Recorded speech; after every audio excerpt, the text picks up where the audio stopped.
It is because the government of the day wishes to have a discussion on our national song, Vande Mataram, in the 150th year of its birth. हम ध्यान से आपकी बात सुने, राजनाथ जी और PM साहब दोनों। बहुत खूबसूरत है हर बात, लेकिन अगर दिल भी होता तो क्या बात होती? The irony is not lost on us parliamentarians present here, or on a billion-plus Indians who we represent, that we are living in an India today where real unemployment among the youth is upwards of 20%. That we are choking in a national capital where AQI routine levels are over 800, when the centre is purposefully starving non-BJP states of their Manrega, their housing, and their water dues, where millions of people are being subjected to a hurried, arbitrary process of mass disenfranchisement, when in session after session, we in the opposition are bullied, browbeaten, and prevented from raising pressing issues of national importance, suddenly the government finds it so important, so necessary, so urgent to discuss the historical complexities of a song. What is even more ironic is the claim that the hate and divisiveness in today's India can be linked back to this song. And by the way, just 2 weeks ago, on November 24, 2025, the Rajya Sabha Parliamentary Bulletin published a section on parliamentary customs and conventions, where it explicitly informed all members that the decorum and the seriousness of the proceedings of the House requires that there should be no Jai Hind, Vande Mataram, or any other slogans raised in the House. So Vande Mataram, in your view, as of last week, placed on record in a parliamentary bulletin as a slogan that was both indecorous and non-serious. And yet, you suddenly want to discuss it for 10 hours in this House. Why? I tell you why. Because no doubt, some half-wit BJP IT cell minion has probably advised you that the Vande Mataram card, if played right, will give you an advantage to the BJP in the 2026 Bengal elections. There is no other reason behind the timing of this discussion, none at all, take it from me. But we are delighted. We are delighted not only to be able to get this fabulous opportunity to give you a lesson in history, but also to demonstrate to you that how delving into Vande Mataram will only prove how removed you are from the soul of Bengal, from the psyche of Bengal, and how our Ma will never be hostage to your narrow electoral goals. Yes. Let the history lesson begin. What do you say? Let it begin. Bankim Chandra Chattopadhyay's two-stanza hymn, Vande Mataram, was first published in the literary journal Bongo Darshan on November 7, 1875. At that time, there were no patriotic societies or nationalistic organizations to speak of in India, except for the Indian League in Calcutta, which was founded by some patriotic Bengalis, Shishir Ghosh, Ananda Mohan Bose, Surendranath Banerjee, to rally public support against British colonial rule. The RSS and the BJP were nowhere in sight. The RSS was formed 50 years later, in 1925, and the BJP was formed 105 years later, in 1980. And incidentally, the ruling party, the Sangh Parivar, do not sing Vande Mataram. I remember this hilarious episode in 2017, I think it was, on TV, where there was a BJP spokesperson called Naveen Kumar Singh, and he was asked to sing Vande Mataram. He was looking at his mobile phone, and even then he couldn't sing it. Also, in August 2017, I remember a cabinet minister in the UP government, Baldev Singh Aulak, I think his name was, he was unable to correctly sing this song on a TV news show. In January 2019, before the last Lok Sabha election, BJP leaders held a protest where they were going to make Muslims sing the song. They themselves could not sing the song correctly, so the meeting descended into chaos, and the BJP leaders and their followers chanted slogans like, "Is desh mein agar rehna hoga, to Vande Mataram kehna hoga." So frankly, the BJP's commitment to this song is a badly scripted comedy. The British banned the use of this slogan, Vande Mataram, under the sedition laws, and banned its singing in any public place.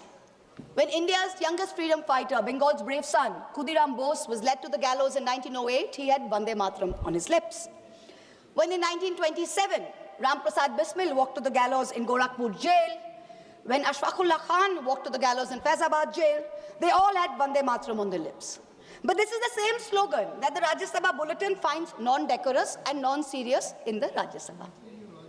Who in the BJP, who in the RSS, who in the treasury benches can claim even a tenuous link to the freedom struggle, that today you feel you are the guardians of Vande Mataram and will teach us Bengalis and the rest of India what its significance is?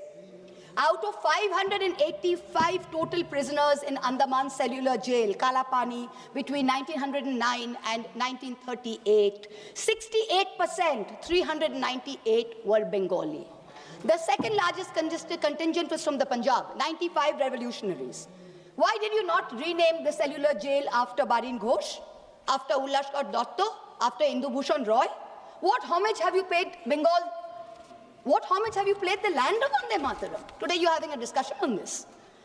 The hymn Vande Mataram did not gain much popularity till it was included in Bankim Chandra Chattopadhyay's novel Anandamot in 1882 when it was published. Now, when he published it, he added 4 extra stanzas to it. The first 2 stanzas, which he had written in 1875, were a lyrical ode to the motherland. It says, giver of bliss, beauty. The version in the novel, which he incorporated in 1881-82, had a different tone than that of the original poem. The figure of sweetness and light was now endowed with a fearsome accoutrement and the trappings of war almost. But this is in keeping with the narrative of the novel, which was about the Shonnashi rebellion. It is important to note here that in the next 4 stanzas that he wrote, Bankim Chandra Chattopadhyay used the words Shaptokoti, which means 7 crores. Now, 7 crores in the 1871 census was the population of undivided Bengal, Bihar, Orissa, and Assam. So this means that the novel, the hymn, was about Bengal. The hymn was about Bengal, and the mother he refers to is also in Bengal's concept and Bengal's context. This was not originally written as a nationalistic, pan-India song. It was not. Let's be very clear about that. So how did it become this nationalistic song? How does A.R. Rahman sing it in 1997? How? It was none other than the poet laureate Rabindranath Tagore who composed the first musical score of the song based on Desh Ragini around 1885. Rishi Bankim liked the song and the tune so much, he himself included it in the 3rd edition of his book, Anandamot, in 1886. Tagore, in 1937, writes to Nehru, and he writes to Nehru that the privilege of originally setting its first stanza to the tune was mine. When the author was still alive, Bankim died in 1894. He says, I set it to tune while Bankim was still alive. And I was the first person to sing it. So Tagore was the first person to sing it publicly before a public gathering of the Calcutta Congress in 1896. So Tagore sets the tune and he sings it publicly in the presence of Rahmatullah Saini, Dadabhai Naoroji, Surendranath Banerjee. The song gained mass popularity when? Only after 1905, when the Swadeshi movement as a reaction to Lord Curzon's partition of Bengal took place. Itinerant singers sung it in Prabhat Feris every morning to raise national consciousness. Rabindranath Tagore himself, on Raksha Bandhan Day, October 16th, 1905, led the famous anti-partition protest where Hindus and Muslims tied Rakhis on each other and said, Vande Mataram. Today, this BJP government, who claims to promote Vande Mataram, has ensured that even the moon, that moon of Raksha Purnima, that moon of Eid, has been partitioned. Hindu women can break their Karwa Chauth fast on their roof with the sighting of the moon, but a Muslim in a BJP-ruled state is forbidden from offering Eid ka namaz on his roof to the same moon. And you are blaming a song for India's divisiveness. The song was sung again during the Congress session in Benares in 1905 by Tagore's niece, Sharla Devi Chaudhurani, who replaced the Shaptokoti, the 7 crores, with Trikshakoti, which means 30 crores, which is the population of India in the last census of 1901. So this is the first time that the song is gathering up pan-national appeal. Gandhiji, in the Indian Opinion paper, he writes in December 1905 that this song is so popular. Just as we worship our mother, so is this song a passionate prayer to India. Tagore continued to use the refrain Vande Mataram almost as a slogan in some of his own songs. He says it in many of his own songs. Many of his own songs use the term Vande Mataram. The Swadeshi agitation of 1905 and 1908 saw Vande Mataram as a clarion call. The great Tamil poet Subramanya Bharati, he translated it in Tamil in 1905. It began to be sung in meetings and processions all over India, from coastal Andhra Pradesh, from Vijayawada and the Krishna, to after Jallianwala Bagh in the canals and cantonments of Punjab, where they didn't think of it as a Bengali Sanskrit hymn. They saw it as a shared call of resistance. You, this government today, claim to be the guardians, the true upholders of the spirit of Vande Mataram. We've listened to the Prime Minister for an hour. We've listened to the Honorable Defence Minister for an hour tell us about how they are the true upholders of Vande Mataram.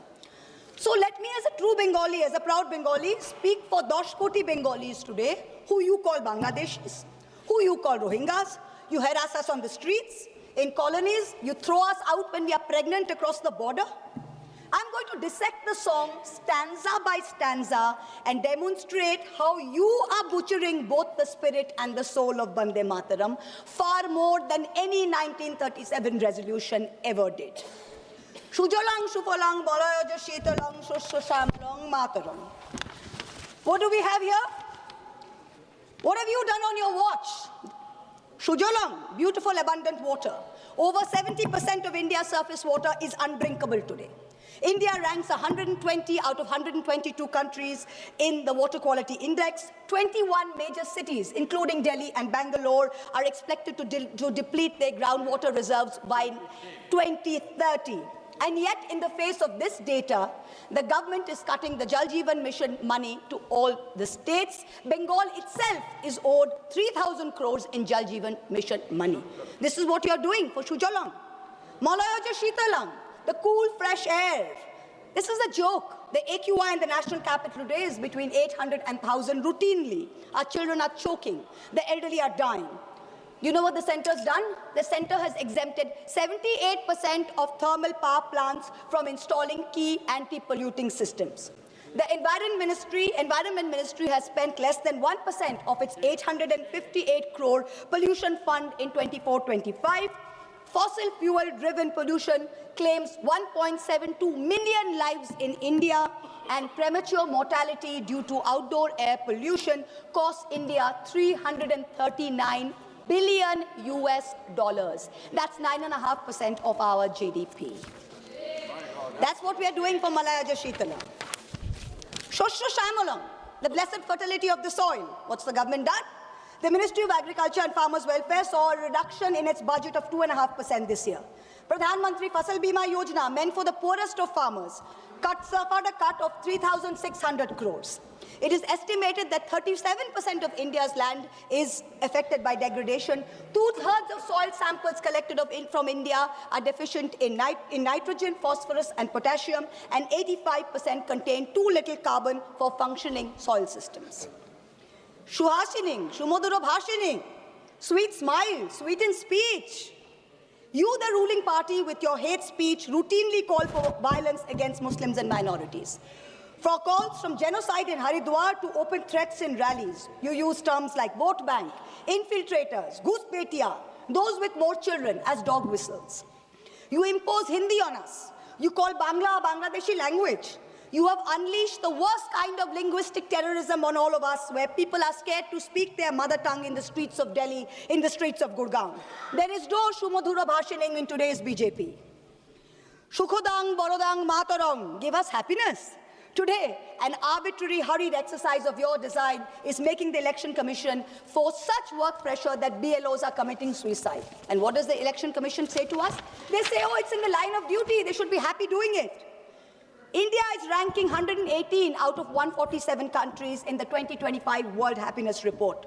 To be a minority in India today is to be perpetually suspect, perpetually second class, and perpetually subordinate. Far from feeling happy, minorities are fearing the state instead of feeling protected by it. Tumi vidya, tumi dharmo. Sir, I have 22 minutes. Only two speakers. 1 minute.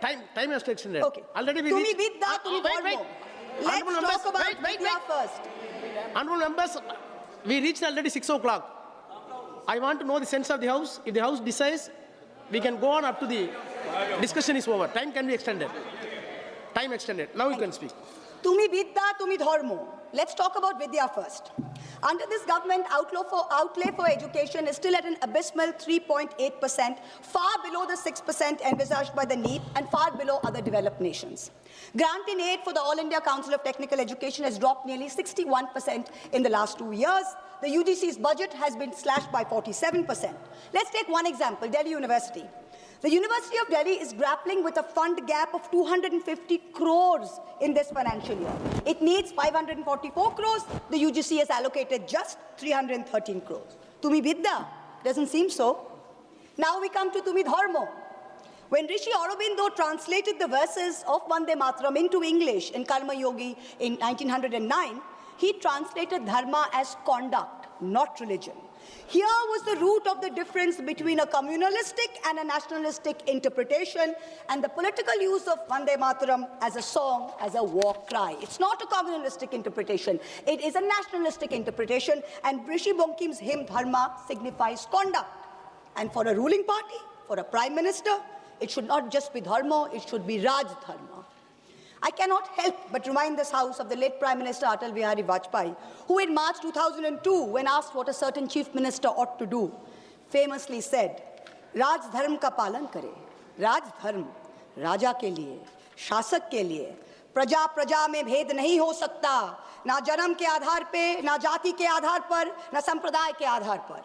Hand on heart, tell this House, is the government fulfilling its dharma? No. Bahute tumi ma shakti, hridoye tumi ma bhakti. Rishi Bonkim said, faith should be in your heart and strength should be in your arms. This government instead has moved faith into its arms. You have made bahute bhakti with your brute force, with your majority, and you're bulldozing your way into the national secular fabric. And your heart is weak because our enemies are striking again and again. And yet we are letting a president of a third country proudly proclaim over and over again that he blackmailed India into accepting a ceasefire. Omolang otulang, without a stain, without compare. Where has the government brought us today? Let me compare across some major global indices since 2014. The UN's report says inequality reduces India's Human Development Index by 31%, one of the highest losses in the region. The World Press Freedom Index, India fell from 140 in 2014 to 141 today. On the World Economic Forum's Global Gender Gap Index, India went from 114 in 2014 to 131 today. Most important, on the Global Hunger Index, which measures child malnutrition, India used to rank 55 out of 76 in 2014. Today, it ranks 102 out of 123. So we are certainly not without stain. And let me, for once and for all, debunk the ruling party's false claim that a truncated song is always an insult. Jana Gana Mana was originally written as a Brahmo hymn in 1911 and consisted of 5 stanzas. It was called Bharato Bhagyo Vidhata. Remember that the Brahmo Samaj was formed by Raja Ram Mohan Roy, and this is the same Raja Ram Mohan Roy that the Madhya Pradesh Higher Education Minister Inder Singh Parmar called a British agent, a dalal, working for religious conversion. If your party's man is calling Raja Ram Mohan Roy a dalal, I wonder what kind of higher education he can be responsible for. Jana Gana Mana is also a truncated song. Of the 5 stanzas, only the first stanza is sung as a national anthem. The second stanza says, Ahoraho tumi aubhan, aubhan procharito shunito abo udaro bani, Hindu, Bauddha, Sikh, Jaino, Paroshik, Musulman, Christiani.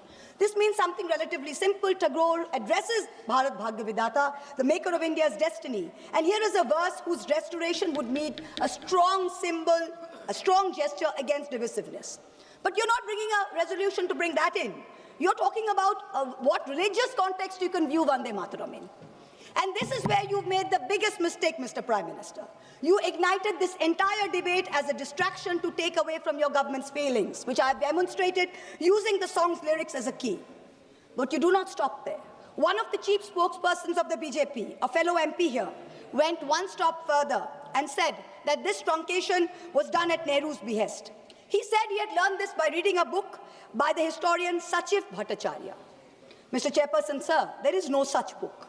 There is no historian called Sachiv Bhattacharya who has written a book on the history of Vande Mataram. He does not exist. He does not exist except in the fertile manure that constitutes the MP's imagination. There is Please a conclude. historian who has written a book about Vande Mataram, and his name is Shobboshachi Bhattacharya, not Sachiv Bhattacharya. The BJP dare not refer to this book, because if they do, they would have to admit that this very specific book says that the identity of the man who suggested that Vande Mataram be sung in a shortened version, Please conclude. so as not to provoke divisive action, is not Nehru. It is not Bose, it is Kavi Guru Rabindranath Tagore.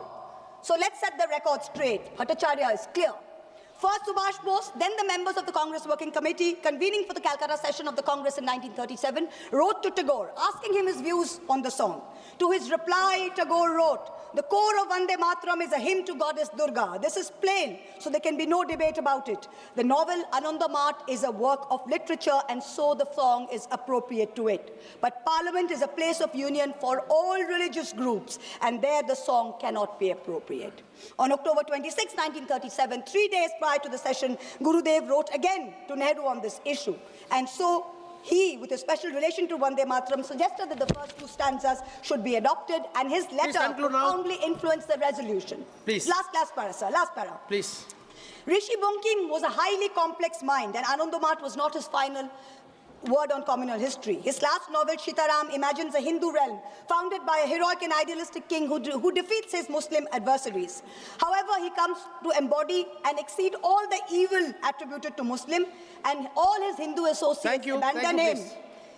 So if you have the guts to get into the issue, target the man who very wisely edited the song. It was neither Nehru nor Bose, it was Rabindranath Tagore. Come. If you have the courage to withstand truth, come. Fight an election in Bengal in 2026 by saying that Tagore was responsible for dividing India. Let us see where that takes you. Tagore is the one who sang Vande Mataram publicly. He anchored it to our conscience of our nation. It was Bengal's clarion call. It is no jumla that the BJP can expropriate before an election. You try it and you will see what its consequences are. 10 crore Bengalis will rise, 20 crore arms to teach you the real meaning of Vande Mataram. Vande Mataram.